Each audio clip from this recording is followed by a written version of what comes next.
আলাইকুম, সবাই কেমন আছেন? আশা করতেছি আল্লাহর রহমতে ভালো আছেন। নতুন আরেকটি ভিডিওতে আপনাদের সবাইকে স্বাগতম জানাচ্ছি। প্রতিদিনের মতো ঘুম থেকে উঠে কিন্তু আমি সারাদিনের একদম রান্নাটা কমপ্লিট করে ফেলছি। এরপরে 11টার দিকে মাহিবের বাবা এসে বলতেছে যে এই খাবারগুলা আমি খাবো না। আমি যে খাবারগুলা রান্না করছি সে এখন এই খাবারগুলা খাবে না। বলেন তো কেমনটা লাগে? আমি ডাল রান্না করছি, এই যে নতুন একটা খাবার রান্না করছি। কিছুই করার নাই, জামাই যেহেতু বলছে এর জন্য ফ্রিজ থেকে যে গরুর মাংস ছিল সেটা বের করে নিলাম। আর আগে যেহেতু জানতাম না, এর জন্য দুপুরে রান্নার জন্য কিন্তু আমি সবকিছু এই যে রেডি করে মানে সবকিছু গোছানো হয়ে গেছিল, আর অর্ধেক রান্নাও কিন্তু হয়ে গেছিল। মাত্র ডালের বড়াটা করা বাকি ছিল আর বাচ্চাদের জন্য মাছ ভাজাটা বাকি ছিল। তো যাই হোক, কি আর করবো, জামাই যেহেতু বলছে এর জন্য সবকিছু আমি ফ্রিজে রেখে দিয়ে তারপর গরুর মাংস আর খিচুড়ি রান্না করার জন্য চলে আসছি। জামাইয়ের আবদার বলে কথা, এখানে কিন্তু আমি খুবই ঝটপট করে আজকে রান্নাগুলা করে নিবো। আমি আজকে রাইস কুকারে ঝটপট কিভাবে খিচুড়ি রান্না করি সেটা আপনাদের সাথে শেয়ার করবো। আর আমি নর্মাল যেভাবে গরুর মাংস রান্না করি ওইভাবে কিন্তু রান্না করতেছি। তেলের পরিমাণটা একটু কম দিছি, কারণ মাংসতে হাড় চর্বি তেল সবকিছু মিলেই কিন্তু আমি মাংসটা নিচ্ছিলাম। যেহেতু বৃহস্পতিবার ছিল,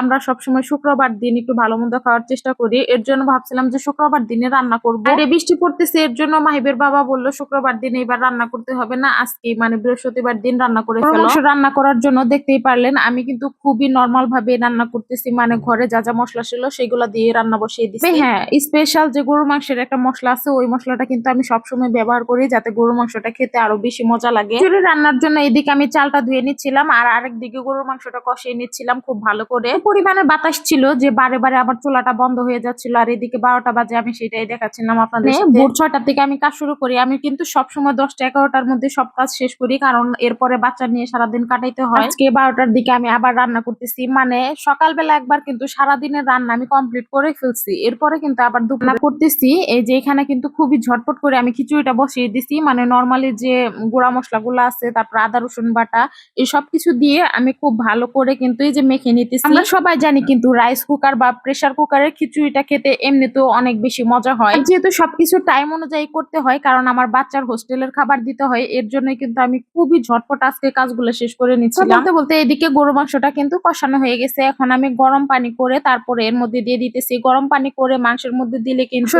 খেতে অনেক বেশি মজা লাগে। এরপরে আমার কিছু ধনিয়া পাতা ছিল, খিচুড়িতে ধনিয়া পাতা না দিলে কিন্তু আমার কাছে বেশি একটা ভালো লাগে না। এর জন্য এই যে ধনিয়া পাতাগুলো আমি ছিঁড়ে এনে তারপর খুব ভালো করে ধুয়ে কিন্তু আমি দিয়ে দিব খিচুড়ির মধ্যে। এরকম ছোট ছোট টপে অনেক কিছু বুনতে কিন্তু খুবই পছন্দ করি। এদিকে কিন্তু আমার খিচুড়িটাও প্রায় হয়ে আসছে, মানে আধা ঘন্টা বা 1 ঘন্টা হাতে সময় থাকলে কিন্তু এরকম মজার মজার খাবার খাওয়ানো যায়। জন্য এত শখ করে রান্না করলাম। সে দেখেন এখন রান্না হয়ে গেছে, এখন বাইরে তার কাজ করে গেছে, সে বাইরে যাইতেছে, বাইরে থেকে এসে তারপরে খাবার খাবে। আর এদিকে আমার ছোট রাজপুত্রটা মাশাআল্লাহ তার গরুর মাংস অনেক বেশি পছন্দের, এর জন্য আমি আগে তাকে ধুয়ে দিলাম, সে কিছুটা খেয়ে নিল। পরে ওই যে আমি বললাম না যে আমি আগে অনেক কিছু রান্না করে নিছিলাম, এখানে কিন্তু তিলের মরিচ বাটা, তারপরে কালো জিরার ভর্তা আর একটা শুটকি ভর্তা ছিল, সাথে আমি কিন্তু একদম ঝালের আচার নিয়ে নিলাম। আর এদিকে কিন্তু আমি কিছুটা পরিমাণের আমের আচার নিয়ে নিলাম। তো আজকে এটা ছিল আমাদের দুপুরের রান্না। লাগলো অবশ্যই কিন্তু কমেন্ট করে জানাবেন। সবাই ভালো থাকবেন, আল্লাহ হাফেজ।